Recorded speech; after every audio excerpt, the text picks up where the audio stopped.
The world of The Last of Us is dangerous.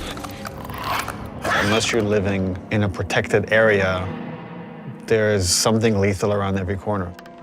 Once you venture out of your home, you're in danger. And where we're taking the story and where we're taking Ellie is like each step of the way, she's putting herself in more and more danger to bring these people to justice. I would say that the world, in every sense of the word, is bigger than The Last of Us Part 1. Both in scale and the amount of physical space that exists for you to explore, for you to encounter other people. Yeah, this route has its perks.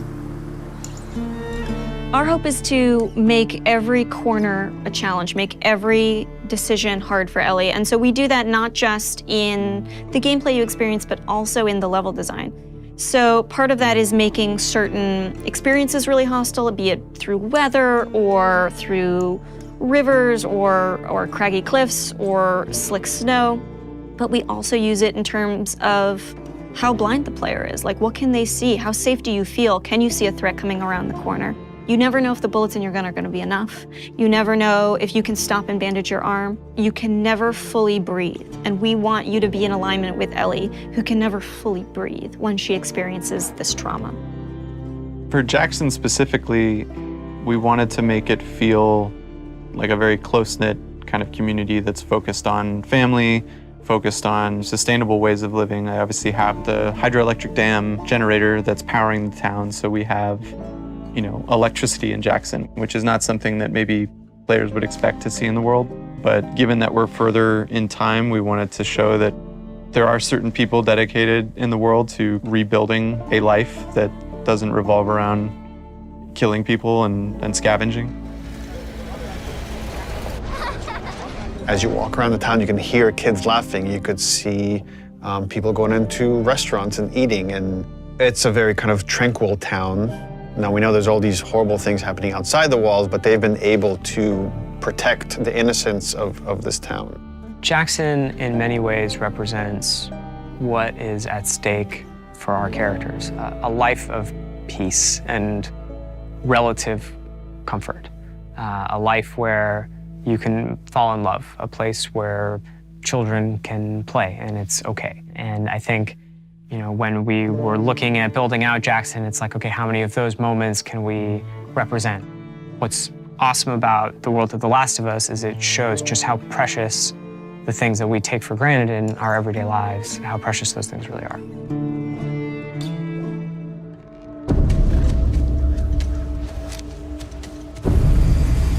Seattle, compared to Jackson, is very different.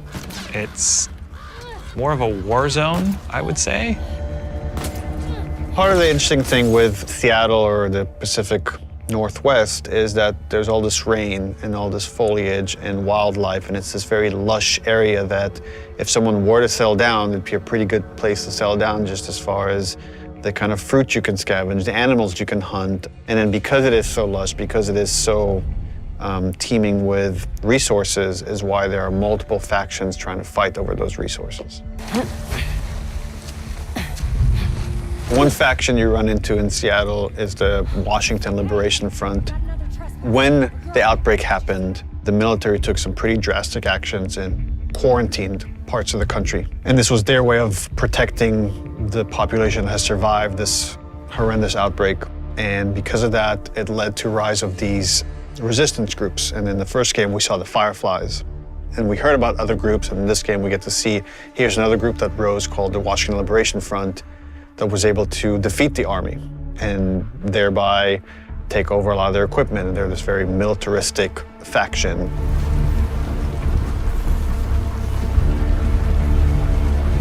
And at the same time, you have the Seraphites. And they're a religious group that also came up out of the outbreak that believed that the pandemic came because of sin. They're trying to reset the world and return it to a better place than it was. In The Last of Us, almost any group that has survived this long has to be dangerous. If you're not dangerous, you're not going to survive. You're going to become someone's victim. And the two factions you run into are both very dangerous.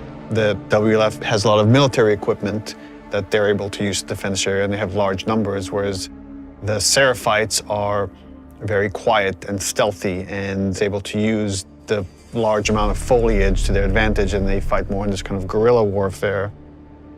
How you deal with them is going to be different because they have different language, they different communication style. The Scars will whistle to each other with this different language. And they have some of the stuff that you have. You have a bow and arrow, they can hit you with arrows and impale you, and you have to pull the arrow out.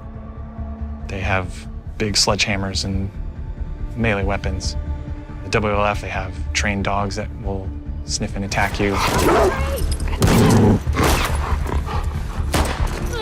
Dogs are a new level of threat that Ellie hasn't had to negotiate before, and hopefully they create a new complicated choice for the player. We saw in them an opportunity to challenge people's perceptions of what a combat setup can be. We wanted to find really hard choices. The dogs themselves have names. They're called out by their owners. We wanted every setup to be challenging. That smell. Looks like Infected did this. How many do you think it would take to bring down a moose? Infected are still a threat in this world.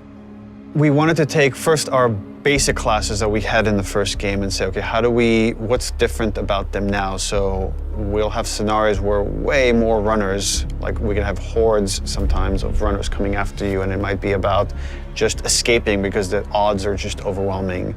You know, this thing just keeps mutating. There's certain evolutions of Infected that you haven't seen before, certain new classes.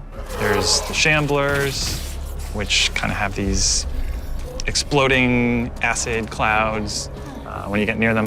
You're running down a hallway and you have to suddenly make a decision like, oh, do I want to take the damage and go through this cloud or find some other route or go back the way I came? And it kind of forces you to, on the fly, kind of make new decisions about how you're going to deal with the threat behind you or potentially in front of you. So again, it's about how do we make fighting against Infected intelligent. So when you come on a space, you're listening to audio cues because different classes will make different sounds.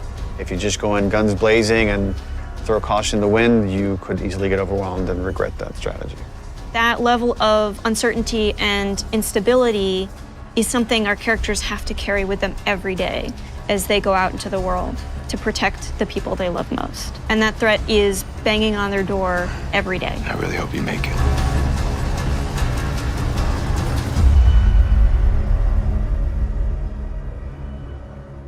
PlayStation